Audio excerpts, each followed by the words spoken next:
Hi guys. Hi guys. We're group Hi. 2 of the English group, and I'm Joyce. I'm Sam. And I'm Costa. Hi Yeah. guys. So today we're going to talk about Ikemefuna and how he links to the erosion of the Igbo culture. So Joyce, do you want to tell us about thesis? Who we had? So our thesis is In Things Fall Apart, Chunyo Achibui illustrates the erosion of Igbo culture from within through the character development of and tragic death of Ikemefuna.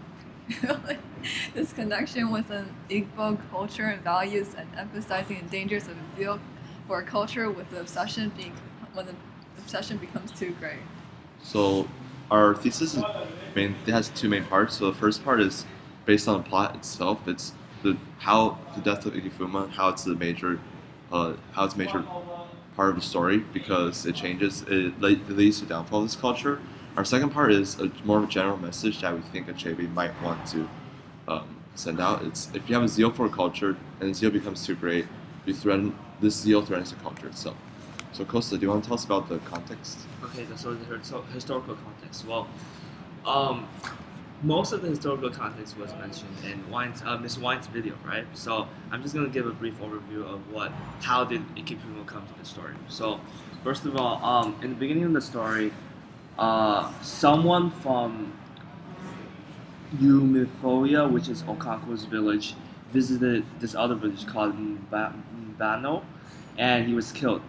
So, in order to compensate what they have done, they either got into war or they repaid by giving them a virgin and a lad. In this case, the lad was Ikemefuna, right? So Ikemefuna was he temporarily lived in Okaku's place for 3 years, right? And then after 3 years, he was executed, which led to the downfall of a semi-downfall of the Igbo culture. Yeah.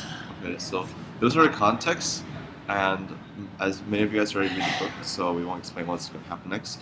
But we are going to pick 3 quotes to help prove our point. So our first quote, I'll talk about it. This quote is, you guys can read it. It's in the highlighted section of the screen, and it's about when, like this Costa, how Costa talked about earlier. It's about how Okanko, the oracle says that Ikemefuna must be killed, and Okanko, even though he's not required by the oracle to kill Ikemefuna, which is kind of like his own son already, but he still does so. And if you look at the last line. Wait, Sam, do you wanna read the passage? Yeah, sure. As the man who had cleared his throat drew up and raised his machete, Okanko looked away. He heard the blow. The pot fell and broke in the sand. He heard Ikemefuna cry, "My father, they have killed me," as he ran towards him. Dazed with fear, Okanko drew his machete and cut him down. He was afraid of being thought weak. So the line that we want to bring emphasis to is the last line. He was afraid of being thought weak. So when we looked at this passage, we felt that the sign was a proof of Okanko's zeal for his culture. Like, he was really obsessed with his own culture to the point that he would kill his son for his own culture, right? He was the last line. He was afraid of being weak, and in his culture, the Igbo culture, for a man, it was important. It was crucial for them to be masculine. It was an important part of their identity. So this is part of what we meant by how zeal to your culture can make things dangerous, because you can actually kill your son too for a culture, which is not really good. So again, So our next passage has something to do with the previous one, and it reads, "When did you become a shivering old woman?" Okanko asked himself. "You who are noted in all the 9 villages for your valor in war. How can the man who has killed 5 men in battle fall to pieces because he's added a boy to their number? Okanko, you have become a woman indeed." So in this passage, Okanko has a monologue with himself, and he talks about how he became weak over the killing of his practical son, Ikemefuna, right? And this ties back to the thesis, in which how Igbo culture was somehow damaged, and that masculinity was, in that Okanko thought he became weak over the process of killing Ikemefuna, right? So this was like a downfall of the Igbo culture. And in the last line, you can see a little device. Okanko, on the first line, when did you become a shivering old woman? So in this case, woman can can symbolize weakness or fragility, and it also I guess it represents like the softer side of the Igbo culture. Mm-hmm. And moving on to the next passage, we have Next, Joyce. Do you want to read it? yeah, I would. Or you can read the important parts. Okay, so this his name was wait, hold on. There was a young lad who had been captivated. His name was Noi, Okwanko's first son. And it was not the mad logic of Trinity that captivated him. He did not understand it. It was the poetry of the new religion, something felt in the marrow. And the hymn about brothers who sat in darkness and in fear seemed to answer a vague and persistent question that haunted his young soul. The questions of Ikemefuna who was killed. He felt a relief within as the hymn poured into his parched soul. The words of the hymn were like drops of frozen rain melting on the dry palette of the panting earth.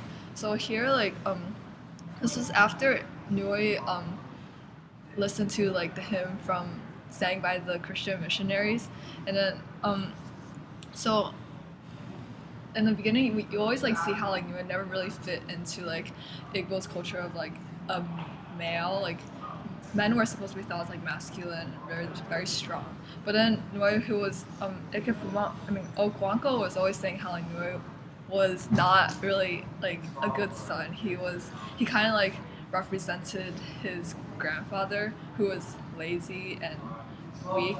And then so here he finally in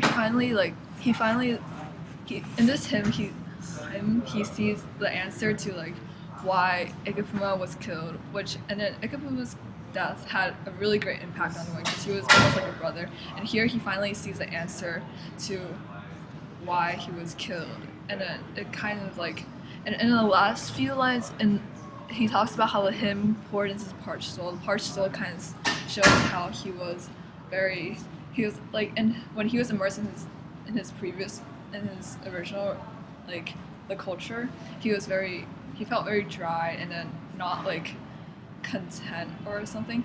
But then it says, as he heard the Christian hymn, he felt relief pouring to his soul, and then it was like drops of frozen rain melting on a dry palette of panting earth. And it sort of like says how like he finally feels like he belongs somewhere, and then he feels relieved, and yeah. So the way that this ties to the thesis is like kind of Joyce what talked about earlier, but I'll try to sum it up this a little bit. It's like the key line is here. It's the question of the twins crying in the bush and the question of Ikemefuna who was killed. In this case, it's the question of Ikemefuna who was killed. So, like in here, we know that the death of Ikemefuna it's an important part of the story because first it leads to Noi's conversion, right? And second, it proves the second part of our thesis in which his father Okanko's zeal to his culture it leads to his downfall because it makes potential followers such as Noye, they turn to other religions because they can't understand it. Like if you have such a dedication that's too great to a culture, you might do things like such as kill Noye's brother that make people like somewhat allergic to the culture itself.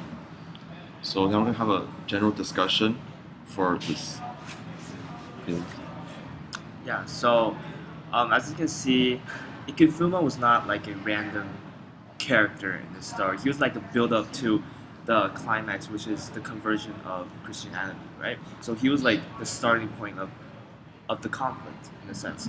So because of Ikemefuna, you can see the downfall, like the slow paced downfall of the Igbo culture, and that applies to Noye and Okanko himself, right?